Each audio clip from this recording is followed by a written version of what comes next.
প্লাস্টিকের cutting board বা কাটাকুটির জন্য আপনি যে বোর্ডটি ব্যবহার করেন সেটা যদি প্লাস্টিক দিয়ে তৈরি হয় তাহলে দীর্ঘদিন ব্যবহারের পর সেখান থেকেও মাইক্রোপ্লাস্টিক রিলিজ হতে পারে, যা আপনার স্বাস্থ্যের জন্য ভালো না। কাজেই প্লাস্টিকের কাটিং বোর্ডের বদলে ব্যবহার করুন কাঠের কাটিং বোর্ড।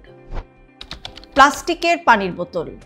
প্লাস্টিকের পানির বোতল থেকে মাইক্রোপ্লাস্টিক রিলিজ হতে পারে, বিশেষ করে এটা যখন হিট বা তাপের সংস্পর্শে আসে, যেটা আপনার শরীরের জন্য ক্ষতিকর। কাজে এর বদলে আপনি ব্যবহার করুন কাঁচ অথবা স্টেইনলেস স্টিলের পানির বোতল।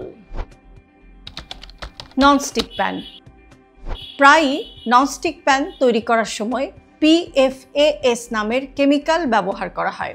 একটা ননস্টিক প্যান অনেক লম্বা সময় ব্যবহার করলে অনেক সময় দেখা যায় এর ওপরে যে আবরণ বা কোটিংটা থাকে সেটা অনেক সময় উঠে যায়, এবং যে কারণে খারাপ কেমিক্যালস আপনার খাবারে তখন চলে যেতে পারে। কাজেই ননস্টিক প্যানের বদলে আপনি ব্যবহার করুন স্টেইনলেস স্টিলের প্যান অথবা কাস্ট আয়রনের প্যান কিংবা সিরামিকের প্যান।